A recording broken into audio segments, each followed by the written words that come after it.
विधायक महोदय, जो आपने हमें यहाँ बोलने के लिए अवसर दिया, तो मैं सबसे पहले इस बहुजन समाज में जन्मे सभी संतों गुरुओं को नमन करते हुए मैं आप लोगों के समक्ष अपनी बात रखूँगा। और यहाँ पर हमारे बीच हमारे बड़े ही समाज को दिशा निर्देश देने के लिए हमारे राष्ट्रीय अध्यक्ष माननीय चौधरी विकास पटेल साहब जी को जय मूल्यवासी कहता हूँ। और यहाँ पर सभी साथियों को, बैठे हुए सभी साथियों को मैं जय मूल्यवासी कहता हूँ। तो साथियों, कहा है कि जो मनुष्य वृद्ध बालक अपने समाज, संगठन और परिवार की परिस्थितियों का अध्ययन नहीं करता, वो कभी विकास नहीं कर सकता है। तो जो आज हमारे समाज की परिस्थितियां चल रही है, जो व्यवस्था चल रही है, उस व्यवस्था में हमारे लोगों का स्थान क्या है, हमारी अधिकार क्या हैं, क्या वो अधिकार हमको मिल पा रहे हैं या नहीं मिल पा रहे हैं, उसको हमें समझने और जानने की ज़रूरत है। क्योंकि जब तक हम अपने हक अधिकार की बात नहीं समझ सकते, तब तक हमारा कोई भला नहीं हो सकता, हम आगे नहीं जा सकते। तो साथियों, जो एक तरफ यहाँ दो किस्म की व्यवस्था चल रही है, एक लोग जो शासन में बैठे हुए हैं और एक लोग जो शासन से बाहर हैं।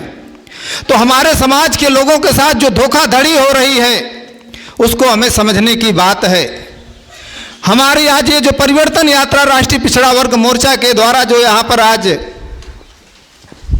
आई हुई है, तो साथियों, इसे देखकर कुछ लोग कह रहे होंगे कि ये तो लोग थोड़े से लोग हैं, ये क्या कर सकते हैं।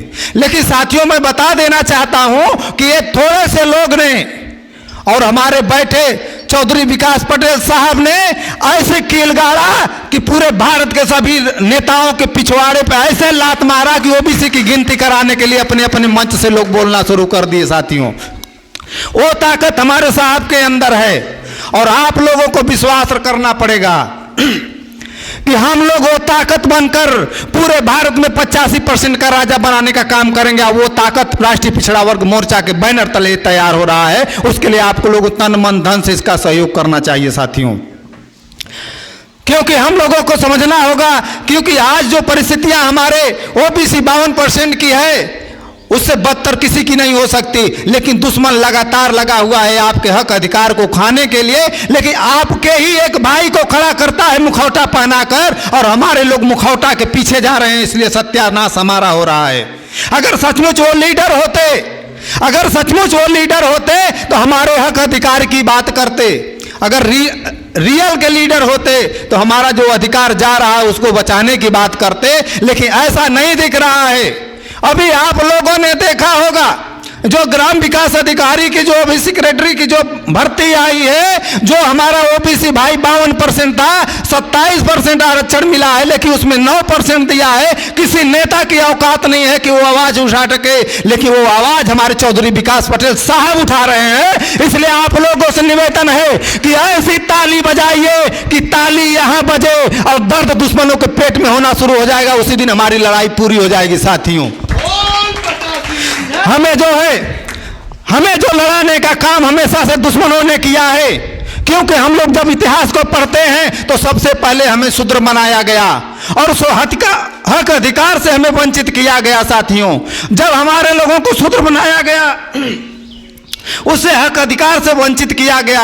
फिर जब हमारे लोगों को 6743 जातियों में तोड़कर दुश्मनों ने जब पैदा किया ताकि ये लोग अपने हक अधिकार की बात न कर सके साथियों, तो जैसे जैसे हमारे महापुरुष आते गए, वैसे वैसे उन लोगों ने सारी लड़ाइयाँ लड़ते गए और हमारे हक के लिए, अपने लड़ाई के लिए हमें वो अधिकार देने का काम किया। जब 6743 जातियों में दुश्मनों ने तोड़ा तो हमारे बुद्ध ने कहा कि बहुजन हिताय बहुजन सुखाय की बात कहा था।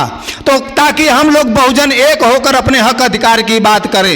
उसके बाद भी दुश्मनों ने जब लड़ाई हमें अन्य जातियों में बांट दिया तो बाबा साहेब ने हमें SC ST OBC के नाम से 4 पिलर बना कर दिया कि ताकि तुम अगर अलग अलग लड़ाई नहीं लड़ सकते हो तो 4 पिलर की लड़ाई, समूह की लड़ाई लड़ोगे, उसी दिन तुम्हारी लड़ाई जीत हो जाएगी।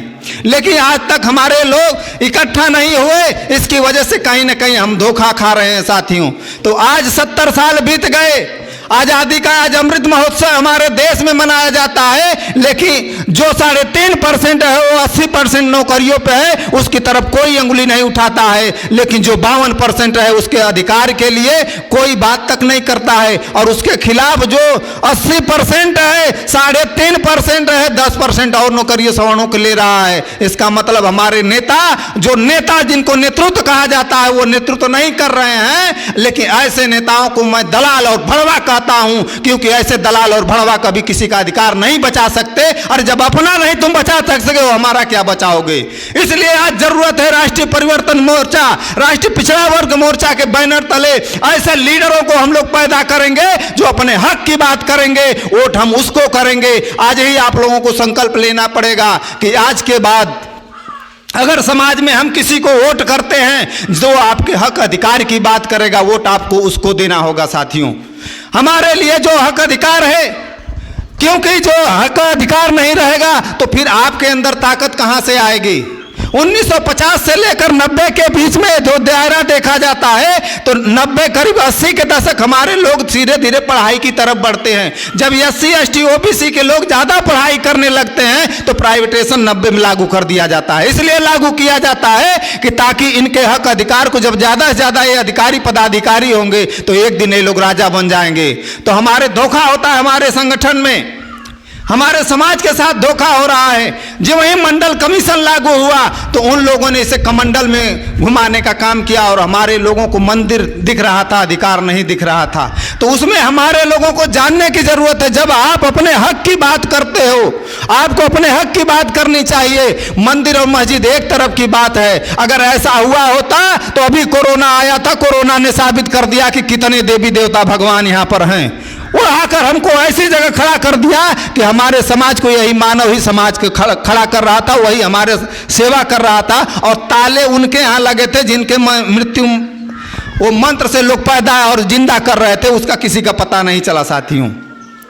तो हमें समझने की जरूरत है, हमें अपने हक अधिकार के प्रति जागने की जरूरत है।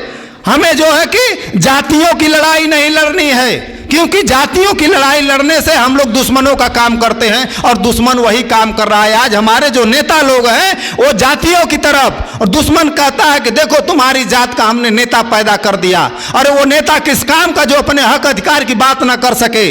तो इसलिए हमें SC ST OBC की बात करनी, 85% के हक की बात करनी है। जो हक अधिकार की बात करेगा हम लोग उसके साथ में हैं और उसके साथ रहेंगे।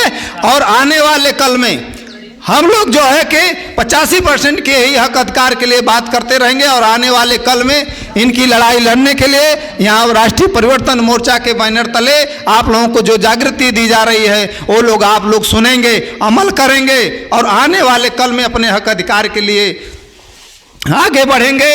मैं यही कहते हुए कहा है कि पाँव धरती आकाश, धरती है तंग तो तंग ही सही, ये धरती है तंग तो तंग ही सही, आकाश है बेरंग तो बेरंग ही सही। हम चाहते हैं अमन चैन प्यार ही सही, तुम चाहते हो जंग तो जंग ही सही। इन्हीं बातों के साथ आप लोगों ने मुझे सुना। जय भीम, जय भारत, जय मूल्यवान।